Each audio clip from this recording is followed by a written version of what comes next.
Good morning, सुप्रभात बेटा। आज हम करेंगे वापस से हिंदी रिमझिम पाठ्य पुस्तक कक्षा 2 में पाठ 14 नटखट चूहा की टेक्स्ट बुक की एक्सरसाइज। ओके, तो हमने इसमें पहले पढ़ा था ना ये पाठ हमने, नटखट चूहा के चूहा कैसा था, बहुत नटखट था, बहुत शरारती था और उसने अपनी शरारत से और अपनी चालाकी से मतलब सारे काम बनवा लिए थे। पढ़ा था ना हमने इसके अंदर। और वो जाता है सबसे पहले कपड़े की दुकान पे, कपड़ा ले लेता है, फिर कब से दर्जी की दुकान पे जाता है, उससे टोपी बनवा लेता है, फिर टोपी बनवाने के बाद सितारे वाले की दुकान पे जाता है, वहां सितारे भी बनवा लेता है। ऐसे कर करके फिर वो टोपी में सितारे भी लगवा लेता है। फिर जाके राजा के महल में जाता है, वहां जाके उसके सिंहासन पे से राजा को भी उतरवा देता है और उसकी सिंहासन पे बैठ जाता है। इस तरह से उसने अपनी चालाकी से और अपने मित्रों की धमकी देके कि भाई मैं अपनी सेना लेके आ जाऊंगा, तुम्हारा ये सब काम बिगाड़ दूंगा, ऐसा करके उसने सारा अपना काम बना लिया है ना। तो अब हम आगे देखते हैं बेटा इसकी टेक्स्ट बुक की एक्सरसाइज। तो हम निकालते हैं पेज नंबर, सबसे पहले निकालेंगे पेज नंबर 93। ओके, अब 93 में यहाँ ऊपर से देखते हैं पहले, कहानी से दर्जी चूहे की किस बात से डर गया। तो किस बात से डर गया था, उसके कपड़े कुतरने की बात से डर गया। चूहा टोपी क्यों पहनना चाहता था, क्योंकि वह सुंदर दिखना चाहता था। ओके, इसके बाद है चूहा टोपी पर सितारे क्यों लगवाना चाहता था। तो क्यों लगवाना चाहता था, क्योंकि अपनी टोपी को वो बहुत सुंदर मतलब दिखना चाहता था। टोपी जिसे सितारे लग जाते तो उसकी टोपी और भी अच्छी हो जाती। नेक्स्ट है, दर्जी ने चूहे की टोपी सिलने से क्यों मना कर दिया। क्यों मना कर दिया था, क्योंकि वो अपना टाइम खराब करना नहीं चाहता था। ओके, अब नेक्स्ट देखते हैं पहले क्या हुआ। अब ये जो वाक्य दे रखे हैं इनको हमको क्रम में लगाना है कि कौन सा वाक्य पाठ में पहले आया था। तो सबसे पहले है चूहा राजा के दरबार में गया, तो ये यहाँ पे नंबर 5 पे था ये, तो यहाँ पे नंबर 5 लिखेंगे। ओके, दर्जी ने चूहे की टोपी सिल दी, ये नंबर 3 पे था। बुक में से आप लोग भी देख के इसको देख के करना है ना। तो ये था नंबर 3 पे। चूहा दुकानदार के पास सितारे लेने गया, ये नंबर 4 पर था।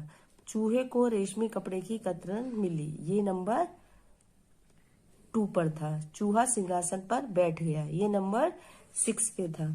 और ये है चूहा तैयार होकर शहर की तरफ निकल पड़ा, ये नंबर 1 पे था। अब ये हमने क्रमवाई लगाए क्योंकि देखो सबसे पहले चूहा तैयार होकर कहाँ गया था, शहर की तरफ निकल पड़ा था ना, सबसे पहले तैयार होकर शहर की तरफ गया था। और उसके बाद सेकंड नंबर पे क्या था, चूहे को रेशमी कपड़े की कतरन मिली, वो कपड़े की दुकान पर गया तो उसको कतरन मिली ना दूसरी पहले बाद में। उसके बाद थर्ड नंबर पे जब वो कतरन मिल गई उसको कपड़े की तो वो कहाँ गया, दर्जी के पास। तो फिर तीसरे नंबर पर कौन सा वाक्य है कि चूहे की टोपी सिल दी दर्जी ने। फिर 4 नंबर पे है चूहा दुकानदार के पास सितारे लेने गया। चूहा कहाँ गया था, सितारे लेने, ये नंबर 4, यहाँ पे नंबर 4 है।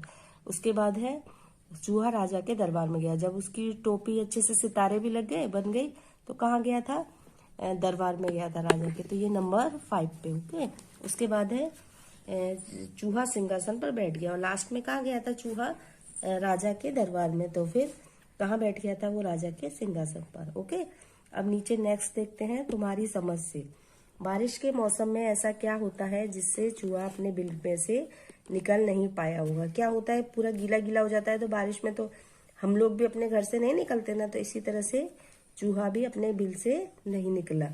क्या तुम्हें भी चूहा नटखट लगा, क्यों। तो हमको चूहा कैसा लगा था, आप लोगों को भी नटखट था ना, शरारती था। क्यों लगा, क्योंकि वो बहुत शैतानी कर रहा था, उछल कूद कर रहा था, सबसे मस्ती कर रहा था, है ना। फिर है कपड़े वाले ने, दर्जी ने, सितारे वाले ने चूहे की बात पर ध्यान नहीं दिया, तुम्हें इसका क्या कारण लगता है। अब इन सब लोगों ने क्यों उसी बात पर ध्यान नहीं दिया, हम लोगों को क्या लगता है कि उनके लिए चूहा, अपन भी सोचते हैं ना कि चूहा कोई टोपी थोड़ी सिलवाएगा, कपड़े वाले ने भी सोचा कि चूहा कोई टोपी थोड़ी पहनेगा, इस तरह से उन्होंने भी उसकी बात पर ध्यान नहीं दिया। नेक्स्ट पीछे देखते हैं पेज नंबर 94। अब 94 पेज निकालते हैं। ओके, इधर देखते हैं हम, किसके पास जाओगे। चूहा अपने कामों के लिए बहुत से लोगों के पास गया, इन कामों के लिए तुम किसके पास जाओगे। अब यहाँ पे काम लिखे हुए हैं और यहाँ पे हमको लिखना है कि ये सब चीजें करने के लिए हम कहाँ जाएंगे। जैसे कपड़ा खरीदने, तो कपड़ा खरीदने कहाँ जाते हैं हम? कपड़े की दुकान पर। तो यहाँ पे क्या लिख देंगे? कपड़े की दुकान पर। लकड़ी की कुर्सी बनवाने, तो लकड़ी की कुर्सी बनवाने कहाँ जाएंगे हम? बढ़ई के पास, जो ये लकड़ी के सामान बनाते हैं ना, उनके पास। किताब पर जिल्द चढ़वाने के पुस्तक विक्रेता के पास, जहाँ पे किताब और नोटबुक और ये मिलती है ना, किताबें कॉपियां सब मिलती है, तो वहां पे हम जाएंगे पुस्तक विक्रेता के पास। बाल कटवाने नाई के पास। मोहल्ले की रखवाली करवाने चौकीदार के पास। चौकीदार के पास जाते हैं ना। मिट्टी के दिए और सुराही खरीदने कुम्हार के पास। माँ की घड़ी ठीक करवाने घड़ी की दुकान। ओके, अब नेक्स्ट है, इसके नीचे देखते हैं हम एक और अनेक। एक अनेक मतलब एक चीज और एक से ज्यादा चीज।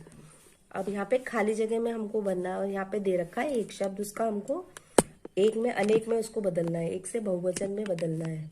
ओके, इस कमरे में 2 खिड़की है। अब इस खिड़की को हमको बहुवचन में करना है, तो क्या लिखेंगे यहाँ पे? खिड़की की जगह खिड़कियां, तो ऐसे लिख देंगे खिड़कियां। ओके, यहाँ पे खिड़कियां। और हम ये देखो, अगर हमने बहुवचन में किया है तो ये बड़ी की मात्रा छोटी की मात्रा में चेंज हो जाएगी। ओके, इस कमरे में 2 खिड़कियां है। अब सेकंड नंबर है, बुआ समीना के लिए ढेरों कापी लाई। अब कापी का क्या बन जाएगा? कॉपियां। कापी में जिसमें हम नोटबुक में लिखते हैं ना, उनको कापी ही बोलते हैं। तो यहाँ पे भी ये जो बड़ी की मात्रा है पापे, वो हम छोटी की मात्रा में इसको चेंज कर देंगे, है ना। और यहाँ चंद्र बिंदु लग जाएगा। ऐसे ही है, मैदान में फुटबॉल खेल रही हैं लड़की।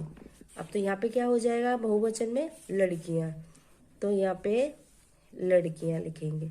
इसमें भी देखो मात्रा आगे आ गई ना। हमेशा जब बहुवचन हम करते हैं ना एक से अनेक में, तो बड़ी की मात्रा छोटी की मात्रा में बन जाती है। ओके, गोविंद तेजी से चढ़ रहा था सीढ़ी, तो सीढ़ी का क्या बन जाएगा? सीढ़ियां। तो यहाँ पे क्या लिख देंगे? सीढ़ियां। ओके, अब नेक्स्ट है, गंदी जगह पर भिनभिनाती हैं मक्खी, तो यहाँ क्या लिखेंगे? मक्खियां। अब ये बन गया है ना, एक अनेक हो गई है ना। अब देखो उनमें सबने हमने मात्राएं चेंज कर दी ना, बड़ी की मात्रा छोटी की मात्रा में हो गई। ओके, जैसे खिड़की का खिड़कियां, कापी का कापियां, लड़की का लड़कियां, सीढ़ी का सीढ़ियां, मक्खी का मक्खियां। ओके, ये यहाँ तक हो गया पेज नंबर 94। अब नेक्स्ट देखते हैं 95। 95 में ये तो हम छोड़ देते हैं, ऐसा कुछ खास नहीं है इसमें। तुम बजाज होते तो चूहे को कपड़ा देते या नहीं, क्यों? चूहा राजा बनकर देखना चाहता था, तुम्हारे विचार से राजा दिन भर क्या करते रहते होंगे, तुम चूहा बनना पसंद करोगे या राजा, क्यों? ये सब तो हमें अपने आप देखना है ना, कुछ खास नहीं है, इसलिए हम इसको छोड़ देते हैं। अब नीचे देखते हैं हम कैसे हो काम। दर्जी अपने काम में कैंची, फीते, मशीन, धागे आदि का इस्तेमाल करता है। ये लोग किन चीजों की मदद से अपना काम करते हैं? अब यहाँ पे क्या है, जैसे दर्जी है वो अपना काम किस तरह से करता है? कैंची भी लेता है, उसमें फीते लेता है, मशीन लेता है, धागे लेता है, इन सब चीजों का यूज करता है ना। तो हम ये सारी चीजें यहाँ, ये जो लोग हैं वो किस किस चीजों से अपना काम करते हैं ना, वो यहाँ हमको लिखना है। जैसे बढ़ई, तो बढ़ई जो ये लकड़ी के सामान बनाता है ना, तो वो किस किस चीजों को काम में लेता होगा? आरी, आरी होती है ना, एक लोहे की होती है, उससे लकड़ी काटते हैं ना, वो आरी। और हथौड़ा, कील, ये सब चीज लेता है। रसोईया मतलब जो खाना बनाता है, तो रसोइयों में बड़े बड़े शादी फंक्शन होते हैं, उनमें रसोईया आता है ना खाना बनाने, तो वो क्या क्या लेता है? कड़छी, चिमटा, गैस, सारी चीजें लेता है। डॉक्टर स्कोप और दवाइयाँ, ये सब चीजें होती है ना डॉक्टर के पास। कुम्हार चौक और मिट्टी। चित्रकार रंग और ब्रश। ओके, अब है किसान। किसान क्या क्या चीजें लेता है? हल और बैल, बैल भी होता है किसान के पास और हल भी होता है। ओके, अब नीचे देखते हैं हम। दर्जी शब्द में र की आवाज है जिसके ऊपर निशान लगाकर लिखा जाता है। ऐसे ही कुछ और शब्द लिखो। जैसे हमको र रेफ का प्रयोग करना है इसमें, है ना, तो इसमें हमको देखना है कि रेफ का प्रयोग करके और शब्द हमको लिखने हैं। ओके, तो सबसे पहले है एक शब्द बनाते हैं हम इसका, दर्पण। तो ये रेफ लगा हुआ ना यहाँ पे, दर्पण, तो रेफ का प्रयोग हो गया ना ये दर्पण। फिर है सूर्य, एक शब्द ये बन गया सूर्य। यहाँ भी देखो रेफ का प्रयोग है। निर्मल, इसमें भी रेफ का प्रयोग हो गया। कर्म, कर्म भी रेफ का प्रयोग हो गया इसमें। ओके, अब जी ये देखते हैं लास्ट में आर्यन। आर्यन में भी यहाँ पे रेफ का प्रयोग है ना, तो ये आर्यन, और ये सर्जन। तो यहाँ पे हमने र की आवाज से, जैसे रा का उच्चारण हो रहा है ना, इसमें आधा रा का उच्चारण होता है, रेफ उसको बोलते हैं ना। तो इस तरह से हमने यहाँ पे कितने सारे 6 शब्द बनाए, जैसे दर्पण, सूर्य, निर्मल, कर्म, आर्यन, सर्जन।